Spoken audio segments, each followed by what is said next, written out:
कितनी दूरी पे है? सर दया सर की गाड़ी इसी रास्ते पर करीब 100 मीटर दूर है। 100 मीटर? मगर फोन क्यों नहीं उठा रहा है वो?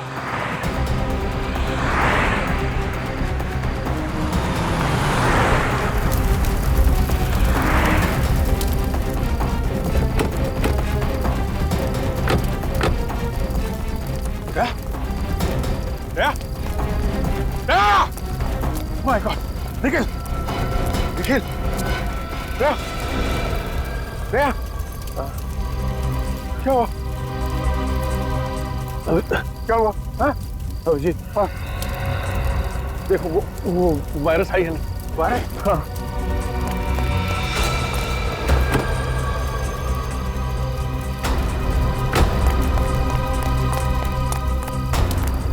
सर वायरस नहीं है। क्या? वायरस नहीं? वायरस नहीं है? सर! दया! दया!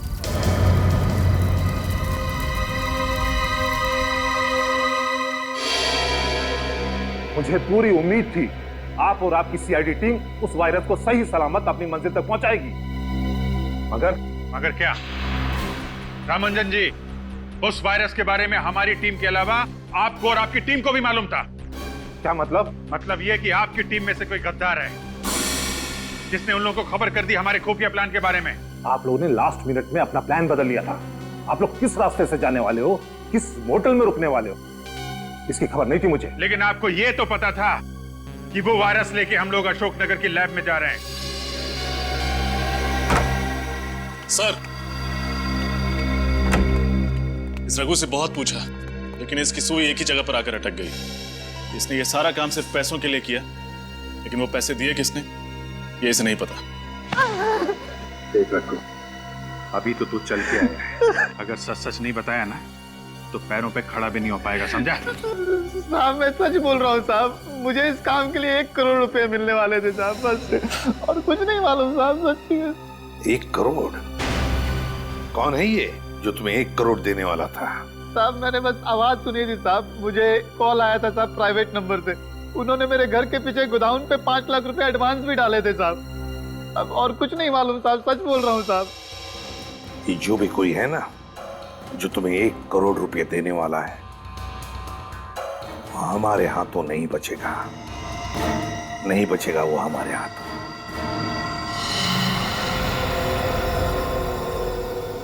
.22 कैलिबर की गोली? दया सर की गाड़ी पर .22 कैलिबर की गोलियां चलाई गई? हाँ रजत, और इन गोलियों के नीचे रिम भी है, ये देखिए। रिसर्च लैब पर जो गोलियां चली थी उनके नीचे रिम नहीं था और ना वो .22 कैलिबर की थी, वो थी .45 कैलिबर की गोलियां। और सर इस हमले में ना तो ऑटोमेटिक गन्स का इस्तेमाल किया गया था और ना ही ज्यादा कैलिबर की गोलियों का। वही तो रजत, वही तो। इसका एक ही मतलब है कि वायरस पाने के लिए सिर्फ एक ग्रुप नहीं, और भी एक ग्रुप है। एक वो ग्रुप जिसने रिसर्च लैब पर हमला किया था और दूसरा ग्रुप जिसने दया पर गोलियां चलाई थी। सर इसका मतलब अब हमें सिर्फ एक नहीं 2 ग्रुप्स को ढूंढना है। हाँ, लेकिन सबसे पहले ये पता करना पड़ेगा कि जिस ग्रुप के पास वायरस है वो लोग कौन है। एक सुराग है बॉस, एक सुराग है जिससे आप लोग उन तक पहुंच सकते हैं। तो यार जल्दी बताना सारुण के। बताता हूं, आइए।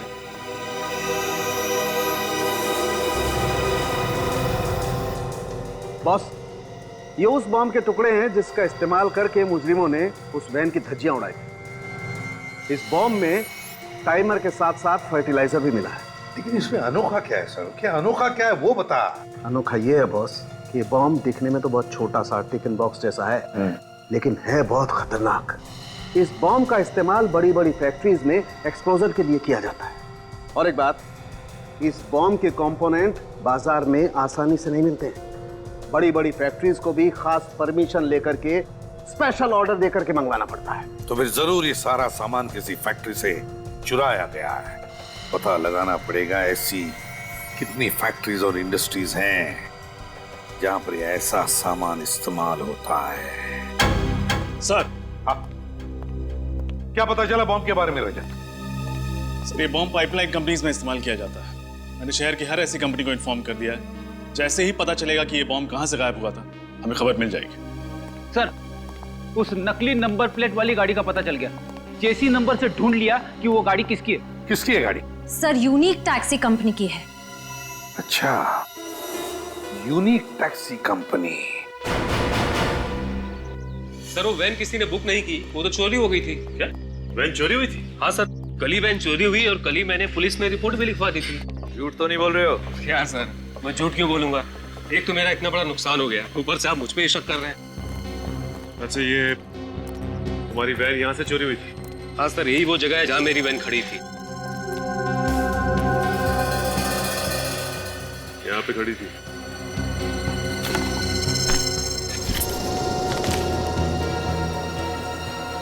सूरज, कर क्या रहा तुम?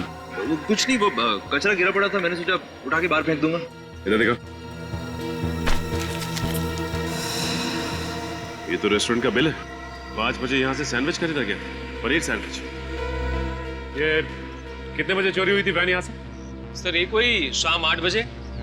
शाम 8 बजे वैन चोरी हुई और 5 बजे कैफे किमानी से सैंडविच खरीदा गया और उसके बाद वैन चोरी हुई। Cafe Kimani. तो आपके वेयर हाउस से सिल्वर बॉक्स गायब? हाँ सर। ऐसे कैसे बॉक्स चोरी हो गया? आपके सिक्योरिटी गार्ड खर्राटे मार रहे थे क्या? नहीं सर, वो दरअसल 2 दिन पहले वेयर हाउस में आग लगी थी। शायद उसी दौरान किसी ने बॉक्स को चुरा लिया होगा। ये आग लगी कैसे? सर, वो शॉर्ट सर्किट की वजह से। उसके बाद हमने मेन बोर्ड को चेंज कर दूसरी जगह शिफ्ट कर दिया था। जहाँ ये मेन बोर्ड पहले था, वो जगह दिखाइए। आइए सर। सर, ये रहा बोर्ड।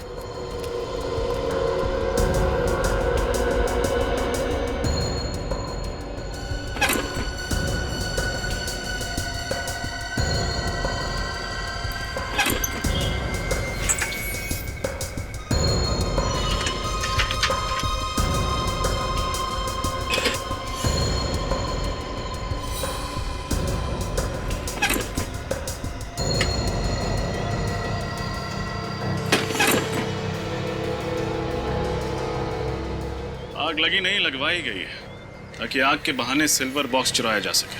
क्या आग जानबूझकर लगाई गई थी?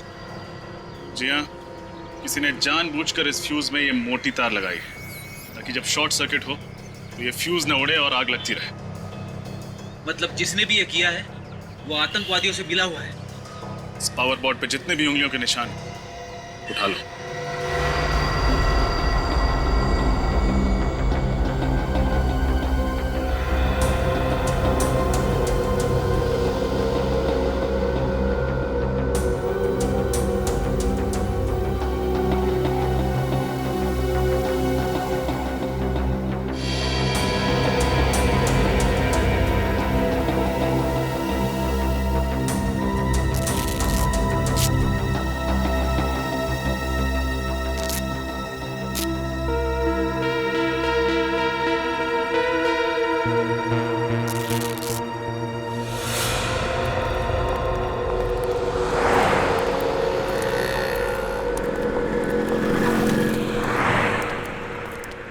क्या लेंगे सर?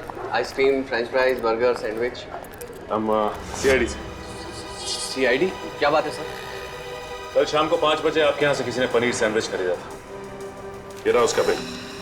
ध्यान से देखिए इस बिल को और अपने दिमाग पे जोर डालिए और बताइए कि किसने खरीदा था।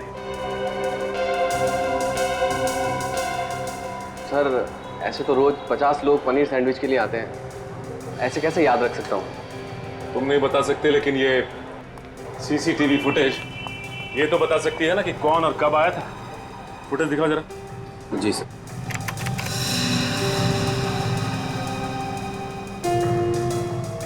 नहीं, ये 5 बजे का फुटेज दिखाओ।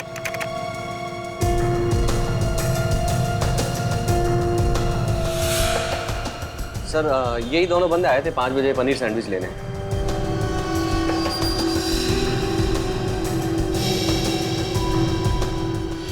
सर, ऐसा लग रहा है कि एक आदमी ने दाढ़ी लगाई हुई है और ये दूसरे ने टोपी और चश्मा लगा रखा है। ओह, तो ये दोनों के दोनों भेष बदल कर यहाँ पे आए थे। ये फुटेज चाहिए हमें।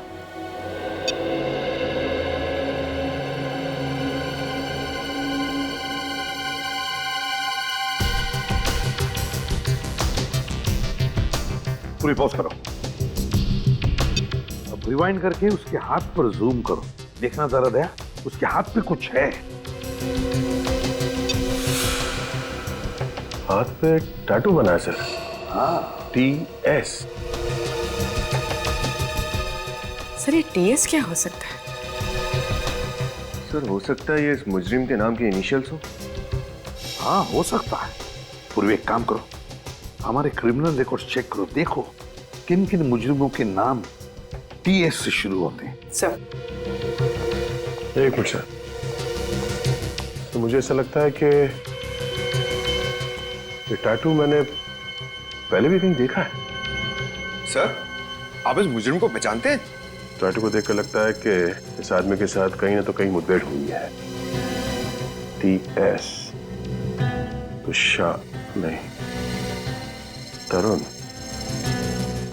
क्या नाम है उस आदमी का? TS, तेजा, तेजा शान। TS है। तेजा शान, तेजा शान। पूर्वी, इस तेजा शान की पूरी कुंडली निकालो, बताओ क्या है।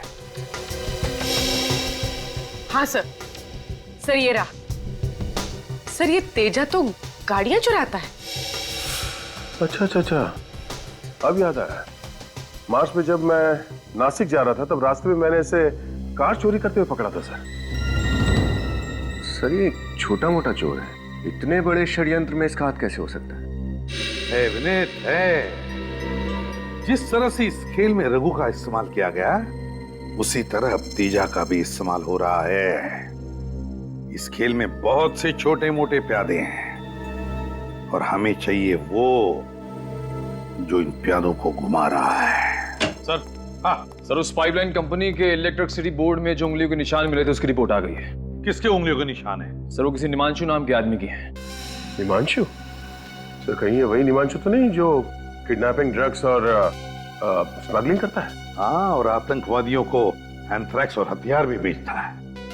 क्या ये वायरस उसी ने चुराया है, इस निमांशु ने।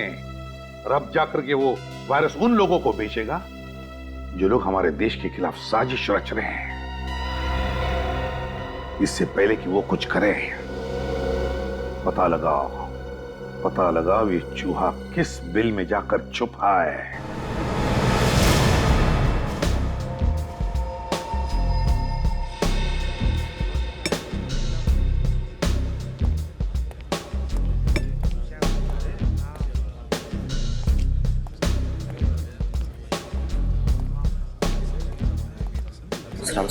बैठ कर लो। देख, मुझे निमांशु का एड्रेस चाहिए। निमांशु? देश की सुरक्षा का सवाल है, जल्दी बता। साहब अपन सच बोल रहे हैं। अभी वो किधर है अपन को सच में कुछ भी पता नहीं।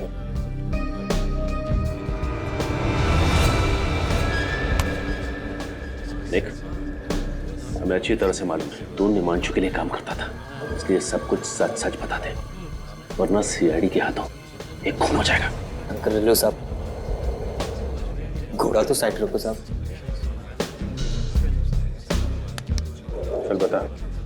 निमांशु का फोन नंबर, एड्रेस, जो कुछ मालूम है बता। सच्ची बोल रहे हो साहब, अपन को कुछ नहीं पता। और साहब अपन के पास एक फोटो है साहब, शायद वो आपके काम आ जाए। ऐसी फोटो दिखाता हूँ साहब, ये देखो ना साहब।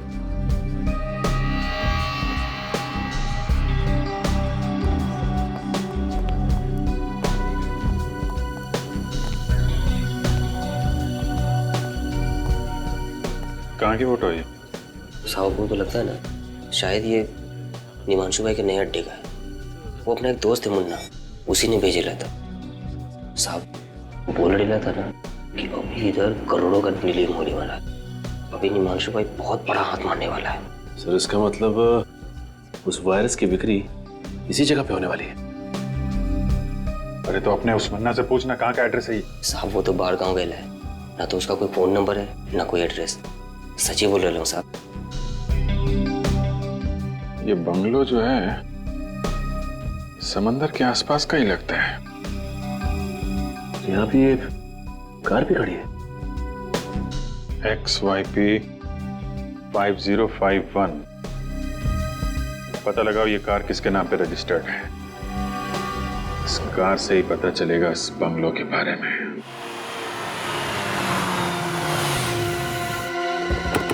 संभल के निमांशु अटैक कर सकता है।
पूरा घर खाली है, लगता है बाकी लोग भाग गए। हाँ अभिजीत, जरूर है निमांशु वायरस लेकर भागा है।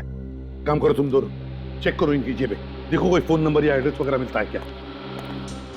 यार ये कल्लू कह रहा था निमांशु वायरस का बहुत बड़ा सौदा करने वाला है। अभिजीत जो कुछ भी हो, लेकिन इससे पहले कि ये वायरस हमारे देश के दुश्मनों के हाथों पड़ जाए, इस निमांशु को हमें पकड़ना ही होगा। सर, हाँ सर, इसके पास ही मोबाइल मिला।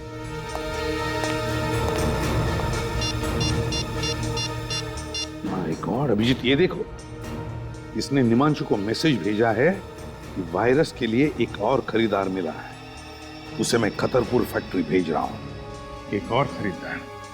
इसका मतलब ये निमांशु किसी एक गैंग को वायरस नहीं भेज रहा है सर, और भी लोग पड़े हैं इस वायरस के पीछे। ये निमांशु इस वायरस की नीलामी कर रहा होगा खतरपुर फैक्ट्री में। हाँ अभिजीत, एक काम करो अभिजीत, तुम अपने लिए एक नकली नाम, एक नकली आइडेंटिटी ले लो, मैं तुम्हें और निमांशु को एक मैसेज भेजता हूं।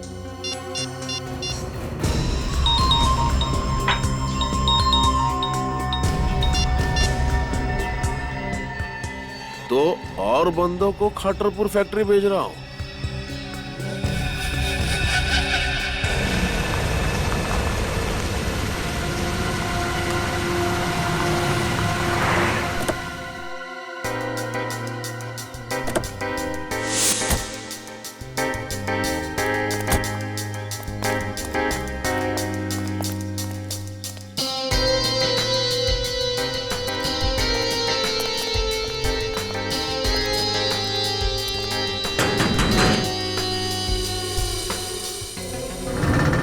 क्या हुआ? कौन हो तुम दोनों? हम मार्को है और ये मेरा छोटा भाई डार्को है। हम लोग वायरस खरीदने को आए। धीरे बोलो, धीरे। हम लोग वायरस खरीदने को आए हैं। ठीक है, अंदर आओ। अंदर?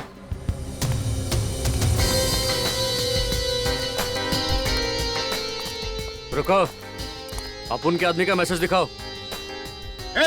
तुम हम पर शक करता है? जाने दो छोटे, जाने दो। मैसेज देखना है? हाँ। ये वायरस चाहिए तो खतरपुर फैक्ट्री पहुंच जाओ।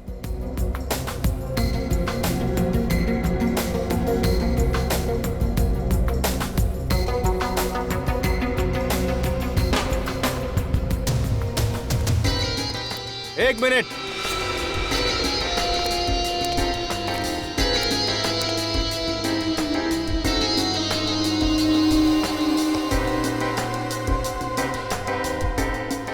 ये गन हम लोगों के पास गन नहीं होगा तो क्या लॉलीपॉप होगा? लेकिन यहाँ पर ये गन अलाउड नहीं है। अलाउ नहीं है? ठीक है, हम लोग यहाँ वायरस खरीदने आया है, गोली चलाने थोड़ी ना आया है। आ जाओ छोटे।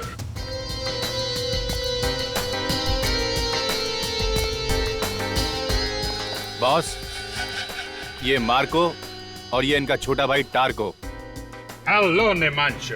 हेलो मार्को, टार्को, पहले कभी सुना नहीं इन दोनों के बारे में। इसीलिए तो हम वो वायरस खरीदने को आए।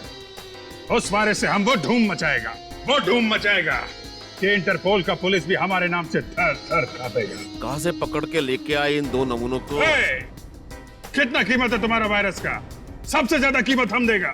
बिठाओ इन दोनों को। चलो अंदर आ जाओ। नमूना बोला तुमको?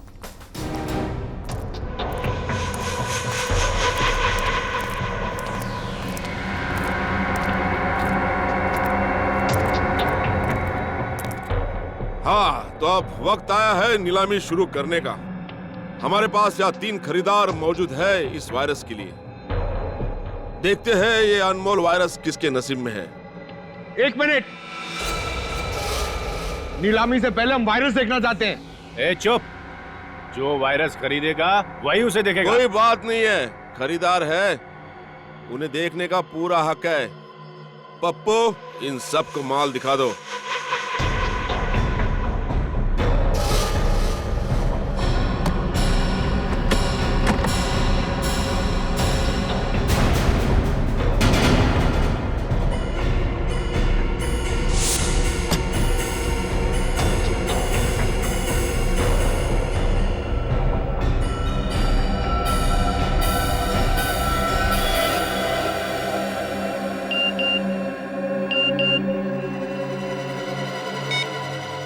वायरस यहीं पर है। हाँ, तो नीलामी की शुरुआत होगी 10 करोड़ रुपए से। चलिए, बोली लगाइए। 11 करोड़, 12 करोड़, 15 करोड़, 20 करोड़, 20 करोड़, 40 करोड़। हाँ, 40 करोड़, 50 करोड़,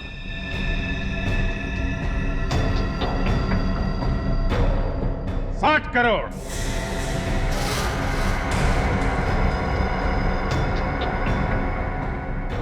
60 करोड़, बस 60 करोड़। इस अनमोल वायरस की कीमत तो 100 करोड़ भी कम है। कदरदानो, बोली बढ़ाइए। है कोई? 60 करोड़ 1, 60 करोड़ 2, 60 करोड़ 3। मुबारक हो मार्को और टार्को, वायरस आपका हो गया। पैसे लायो? कैसी बच्चों वाली बातें करते हो निमांशु? 60 करोड़ रुपए कोई पॉकेट में लेके घूमेगा? ये लो, मेरे इस मोबाइल फोन में अपना अकाउंट नंबर टाइप कर दो। 2 मिनट में तुम्हारे अकाउंट में पैसे ट्रांसफर हो जाएंगे।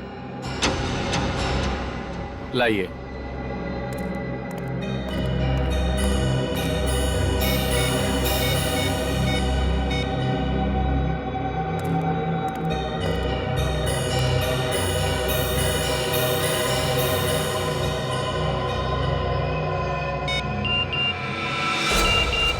Let's go. मुबारक हो निमांशु, 2 मिनट में तुम बहुत अमीर आदमी बनने वाले हो। तुम्हारे साथ काम करके मार्को और टार्को को बहुत मजा आया। लाओ, अब वो वायरस हमको दे दो। लाओ। रुक!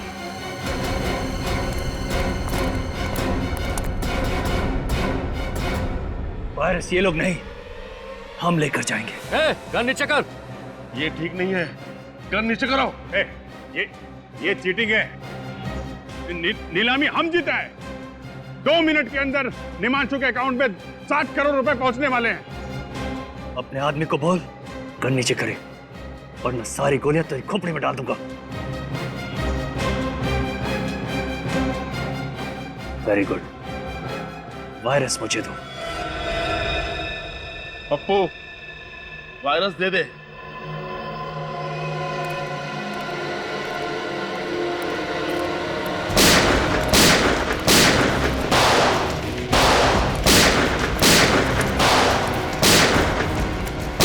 हाँ अभिजीत सर, वायरस लेके अभी निकल गया वो। माय गॉड,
अभिजीत, इसका मुंह खुलवाते हैं, लेकिन पहले डॉक्टर के पास ले चलते हैं।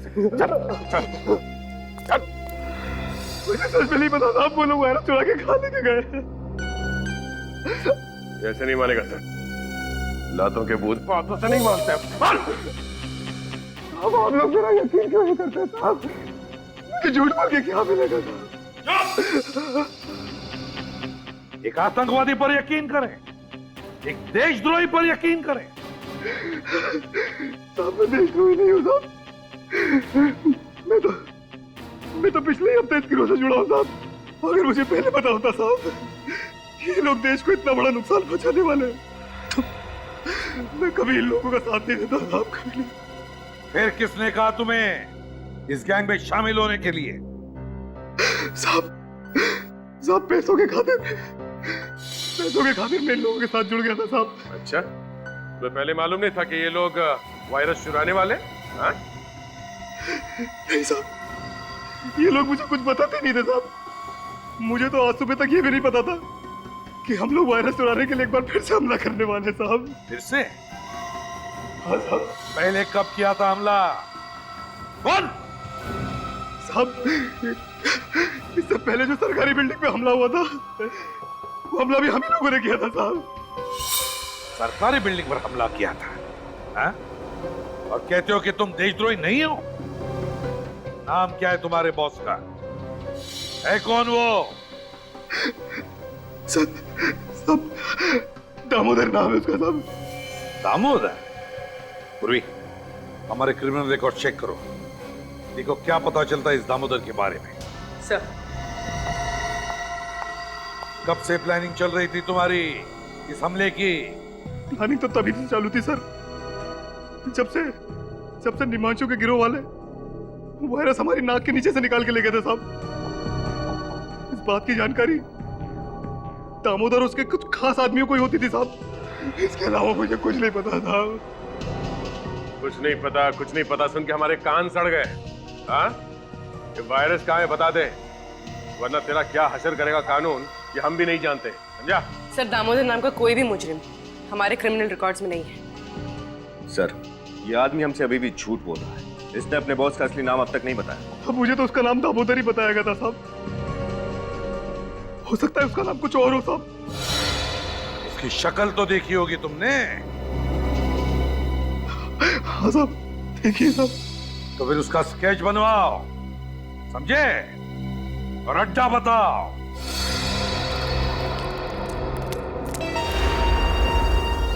अभिजीत, पूर्वी के साथ उस तरफ जो हम लोग इस तरफ जाते हैं।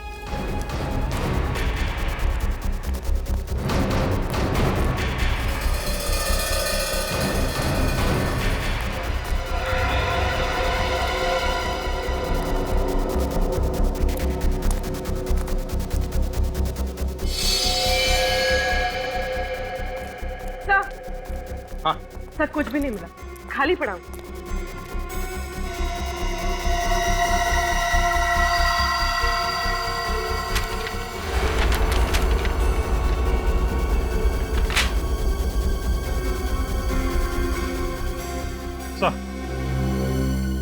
सर ये एक बिल्डिंग का प्लान मिला है। अभिषेक, किस बिल्डिंग का प्लान हो सकता है ये? सर हो सकता है बिल्डिंग इनके छुपने का कोई इकलाटा हो। नहीं निखिल, मुझे नहीं लगता ऐसा खतरनाक वायरस लेकर वो बार बार अड्डा नहीं बदलेंगे।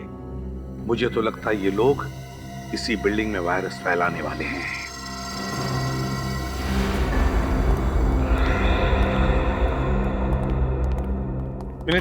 पता चला किस बिल्डिंग का नक्शा है? नहीं सर, अभी तक नहीं। शहर की सारी कमर्शियल बिल्डिंग्स के नक्शे मैं चेक कर रहा हूँ सर। और हमारे पास वक्त बहुत कम है, कहीं ऐसा ना हो कि हम इसी नक्शे में उलझे रहे और वहां पर अटैक हो जाए वायरस का। Sir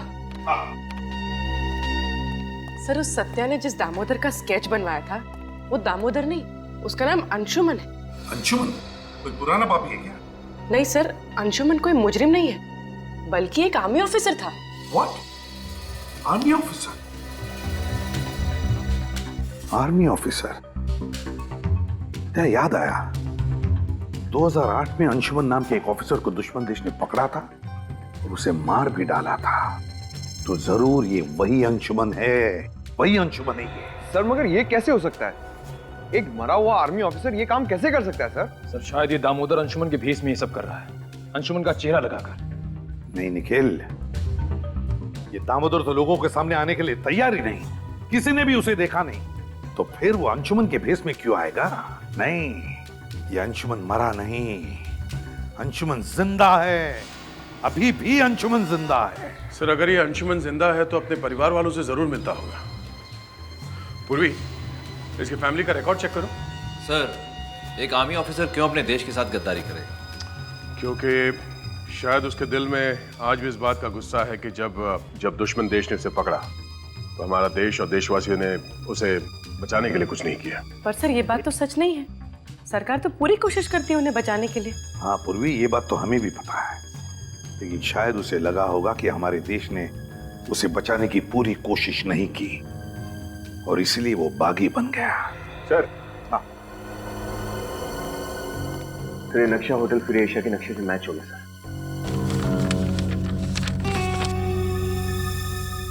hotel free Asia? मेरे पापा ने अपनी एक एक सांस नौछावर कर दी देशभक्ति के नाम पे, शहीद हो गए इस देश पे, और आप सीआईडी वाले उन्हें देशद्रोही कह रहे हैं, उन्हें मुजरिम कह रहे हैं।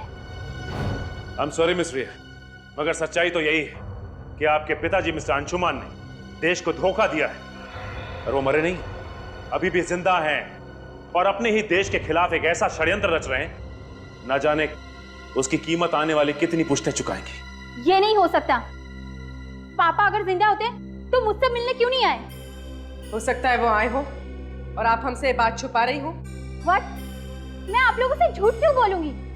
मुझे समझ में नहीं आ रहा है आप लोग मेरे बात का यकीन क्यों नहीं कर रहे हैं। चलिए मान लिया कि आप सच बोल रही हैं। हाँ सूरज, मेरे कमरे की तलाशी लो। तलाशी? वो किस लिए? सच बोलने वाले तलाशी देने से कब से डरने लगे? आर्या जी? सर ये मोबाइल फोन मिला, लेकिन इसमें इनके पिता अंशुमन जी का कहीं कोई नाम नहीं। कहीं कोई नाम नहीं है?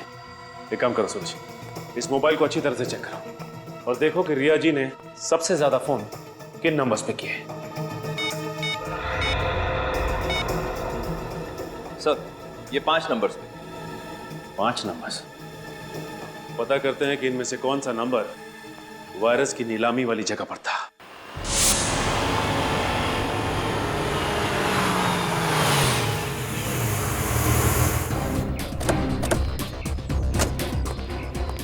सर अंशुमन का मोबाइल इस तरफ दिखा रहा है।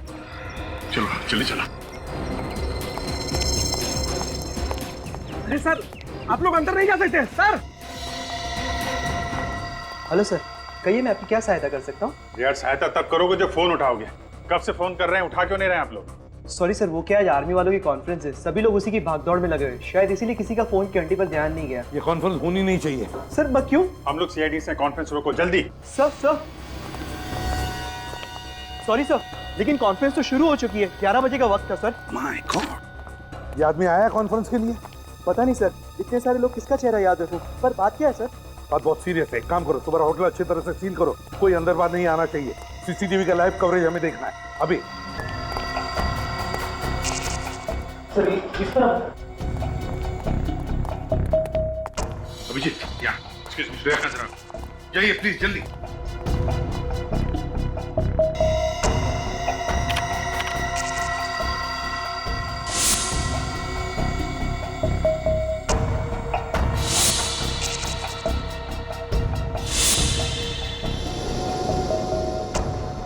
ध्यान से देखना, अच्छी तरह से।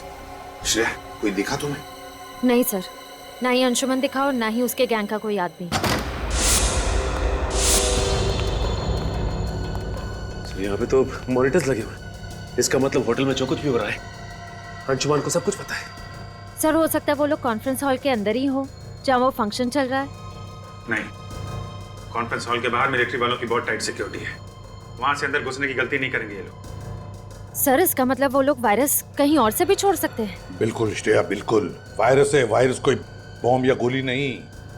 एक बार ये वायरस हवा में फैल जाए ना तो पता नहीं कितने लोगों की जानें चली जाएंगी। सर ये हवा में वायरस डालने का सबसे आसान तरीका ये एयर सर्कुलेशन के जरिए। हाँ, air circulation. Shreya, air circulation room का सीसीटीवी दिखाओ। ये दो लोग उसी एरिया की तरफ जा रहे हैं, स्टाफ वाले लगते हैं। नहीं, ये अंशुमान का आदमी है। सर वायरस की नीलामी के वक्त इसे मैंने वहां पे देखा था, अभी इन्हें रोकना होगा।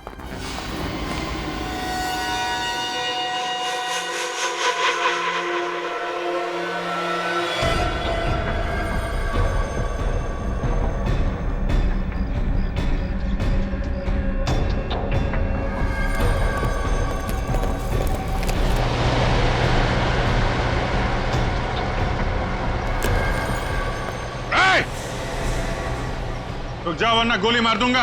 अगर हमें मौत से डर लगता तो वायरस फैलाने जैसा काम हमें नहीं दिया जाता ऑफिसर।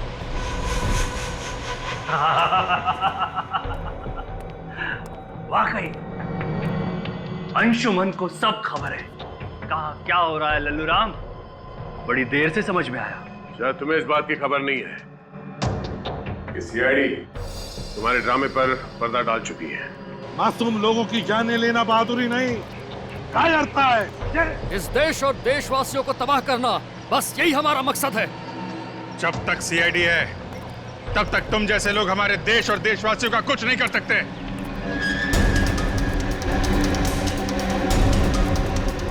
गोली चलाने की जरूरत नहीं है, ये खुलते ही तुम सबके सब मारे जाओगे। ये लोग गणतंत्र दिवस का तोहफा एसीपी प्रद्युमन की तरफ से।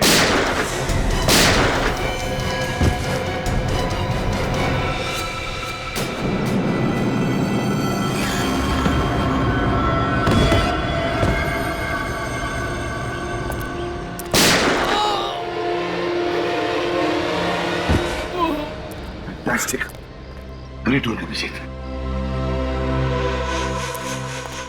ये कैसे हो सकता है? तुम्हें क्या लगता है ये अंशुमन इतना बेवकूफ है? मेरे पास 2 और वायरस के कनिस्टर हैं। भारत की तबाही अब निश्चित है, निश्चित। शर्म आनी चाहिए तुम्हें। जिस देश की फौज का हिस्सा रहे हो तुम, उसी देश को तबाह करने की बातें कर रहे हो। कुछ नहीं दिया, कुछ नहीं दिया मुझे इस देश ने। चढ़ रहा था मैं इतने सालों से दुश्मन की बदबूदार जेलों में, और यहाँ भारत के वासी आराम की नींद सो रहे थे, त्योहार मना रहे थे, डिस्को जा रहे थे, इश्क ला रहे थे। देखो अंशुमन, जो कुछ भी तुम्हारे साथ हुआ उस बात का हम सबको अफसोस है, और ऐसी बात नहीं है कि सरकार ने कोशिश नहीं की थी तुम्हें बचाने की, कोशिश की थी। बस अब मेरी जिंदगी का एक ही मकसद है, भारत की तबाही, बर्बादी, और ये रहा उसका पहला नमूना। अंशुमन,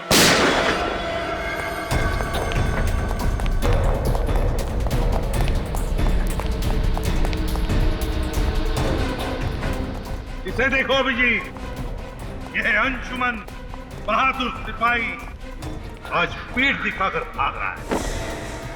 आगे मत बढ़ना, मैं कहता हूं आगे मत बढ़ना, वरना वरना मैं खुद को गोली मारूंगा। आगे मत बढ़ना। इतनी आसान मौत नहीं मिलेगी तुझे अंशुमन। तूने जो किया है उसका अंजाम तो झेलना ही पड़ेगा।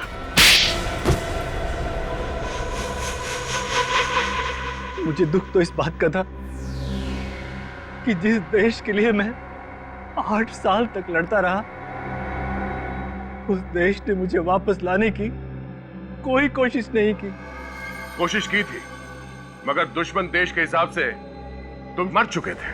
और मिस्टर अंशुमान, तुम्हारे साथ 8 सैनिक पकड़े गए थे। फिर ऐसा कैसे हुआ कि सिर्फ तुम ही जिंदा बचे?